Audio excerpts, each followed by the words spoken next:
ಕಾಲಿ ಮೂಡ್ತೈತಿ.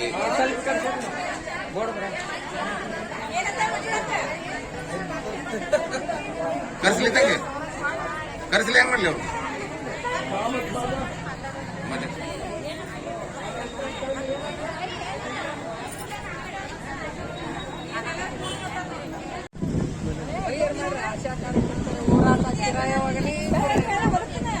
ಆಶಾ ಕಾರ್ಯಕರ್ತರ ಹೋರಾಟ ಚಿರಾಯವಾಗಲಿ ಚಿರಾಯವಾಗಲಿ.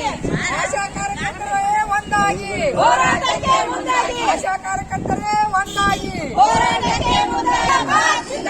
ಆಶಾ ಕಾರ್ಯಕರ್ತರ ಹೋರಾಟ ಚಿರಾಯಕಿನ ಆಶಾ ಕಾರ್ಯಕರ್ತರ ಸಂಘದ ಆಲ್ ಇಂಡಿಯಾ ಯುಟಿಸಿ ಸಂಘದ ಅಧ್ಯಕ್ಷರಾಗಿ ಕಾರ್ಯನಿರ್ವಹಿಸುತ್ತೇನೆ.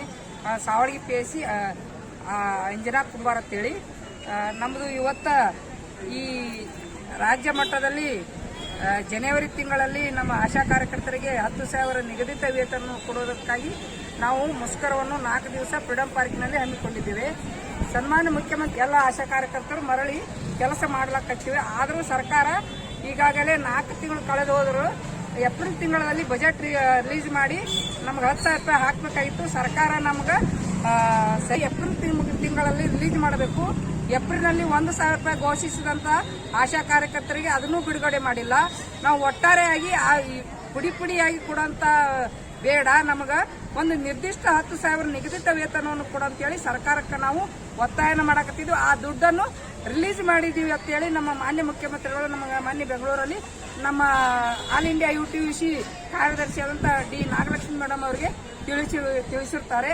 ಆ ವಿಷಯವಾಗಿ ನಾವು ಸಾಕಷ್ಟು ಬಾರಿ ನಮ್ಮ MD ಇದೇನ್ರಿ ಇವತ್ತಿನ ದಿನ ನಾವು ಇದು ಏನು ಯಾಕೆ ಹೋರಾಟ ಮಾಡ್ತಕ್ಕಂತೀವತ್ತಂದ್ರೆ ಸರ್ಕಾರ ನಮ್ಗೆ ಕೊಟ್ಟಿರೋಂಥದ್ದು ಯಾವುದನ್ನು ನೀಡ್ತಾ ಇಲ್ಲ. ಅದ್ರ ಜೊತೆನ ಈಗ ಆಶಾ ಕಾರ್ಯಕರ್ತರನ್ನ 60 ವರ್ಷ ಆದವ್ರಿಗೆ ನಾವು ಮೊದಲು ಅವ್ರು ಯಾವುದೋ ಒಂದು ಮಾಹಿತಿಯನ್ನು ಕೊಟ್ಟಿಲ್ಲ.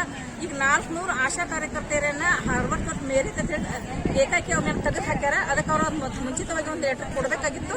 ಅವ್ರು ಯಾವುದೂ ಇಂಥದನ್ನ ನೀಡಿಲ್ಲ. ಅದಕ್ಕೆ ಅವ್ರನ್ನ ಏನು ಮೊದಲು ಅವ್ರು ಕಾರಣ ಕೊಡಬೇಕು. 60 ವರ್ಷ ಆದ್ಮೇಲೆ ಹೇಳಂತ ತೆಗೆದು ಹಾಕ್ಯಾರ. ಅದ್ರ ಜೊತೆನ ಆಶಾ ಸುಗಮಕಾರರು ಅಂತ ಹೇಳಿಸಿದ ಅವರ ಕಾರ್ಯನ 10 ವರ್ಷದವರೆಗೂ ಅವರ ಕಾರ್ಯನಿರ್ವಹಿಸ್ಯಾರ. ಅವರು ಕೂಡ ಯಾವುದೇ ಒಂದು ಉತ್ತರನ ಕೊಡ್ಲಾರ್ದೇ ಒಂದು ಲೆಟರ್ ಸರ್ಕಾರಕ್ಕಾಗಿ ನಾವು ಆಶಾ ಕಾರ್ಯಕರ್ತರು ಕಾಯ್ತಾ ಇದ್ದೇವೆ. ಈ ಸರ್ಕಾರ ನಮ್ಮ ಈ ಒಂದು ಹೋರಾಟಕ್ಕೆ ಸ್ಪಂದನೆ ಮಾಡದಿದ್ದರೆ ನಾವು ಅನಿರ್ದಿಷ್ಟ ಹೋರಾಟವನ್ನು ಮುಂದುವರಿಸುತ್ತೇವೆ.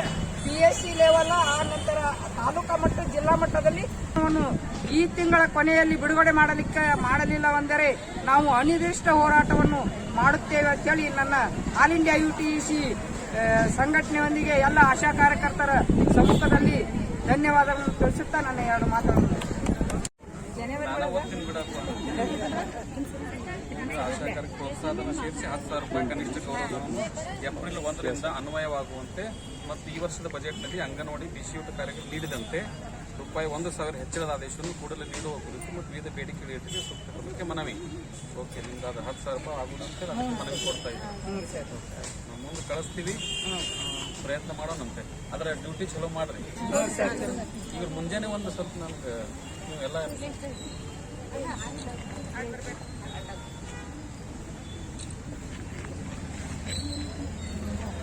ಎಲ್ಲ ಆಶಾ ಕಾರ್ಯಕರ್ತರು ಒಳ್ಳೆಯ ಸರ್ಕಾರ ನಮಗ ಮಾಹಿತಿಯನ್ನು ಕೊಡಬೇಕು. ಯಾವುದೂ ಮಾಹಿತಿ ಕೊಡಲಾರ್ದ